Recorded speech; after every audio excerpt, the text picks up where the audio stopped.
બે ત્રણ બાળકો એવા છે કે અમારે અહીંયા સ્ટેજ ઉપર બે શબ્દ કંઈક કહેવા છે, તો ઘણી બધી તૈયારી કરીને લાવ્યા છે. સંતોના સમાગમમાં રહેવાથી બાળકોની અંદર છુપાયેલી જે શક્તિ છે એ સંતો એની શક્તિને ખીલવી અને બહાર કાઢે. કે આ છોકરામાં બધી પ્રકારની શક્તિ હોય, પણ સંતો એની ખેવના કરી સત્સંગ કરાવી અંદર રહેલી શક્તિને જગાડી અને સત્સંગ પ્રત્યે પ્રવર્તાવતા હોય. ત્યારે અહીંયા ધ્રુવને આહુત કરીશ, સ્ટેજ ઉપર આવશે અને અંતરના બે શબ્દો અહીંયા કંઠસ્થ કરીને આવ્યા છે. જોજો ભક્તો, નાની ઉંમરમાં ભગવાનની કેવડી કૃપા હશે, સંતોની કેવડી કૃપા હશે કે નાની ઉંમરમાં એટલું બધું બોલી શકે. એકવાર તાલીઓથી વધાવો.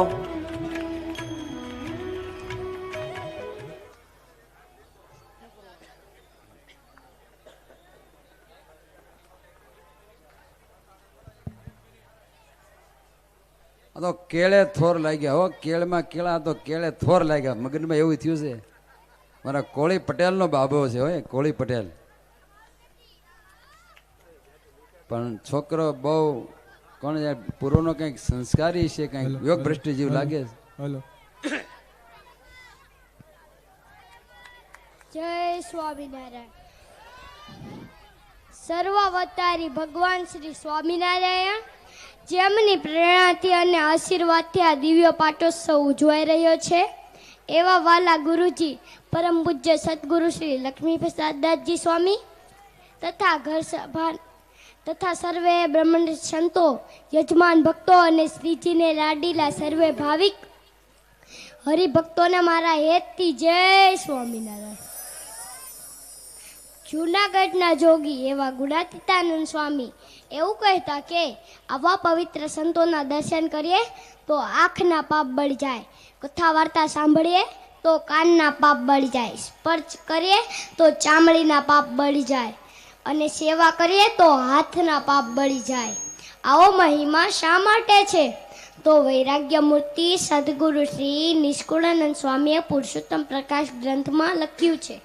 સંત બોલે તે ભેળો હું બોલું રે, સંત ન ભૂલે હું એ ન ભૂલું રે, સંત વાત ભેળી કરું વાત રે, એમ સંતમાં છું સાક્ષાત રે, સંત જુએ તે ભેળો હું જોવું રે, સંત સૂતા પછી હું સોઉં રે, સંત જાગે તે ભેળો હું જાગું રે, સંત જોઈ અતિ અનુરાગું રે, સંત જમે તે ભેળો હું જમું રે, સંત ભમે તે કેળે હું ભમું રે, સંત દુખાણે હું દુખાણો રે, એહ વાત સત્ય જન જાણો રે,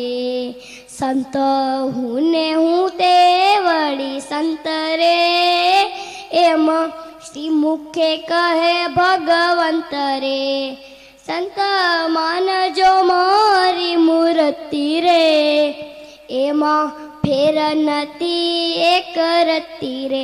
સજાનંદ સ્વામી મહારાજની જય. ખૂબ સરસ.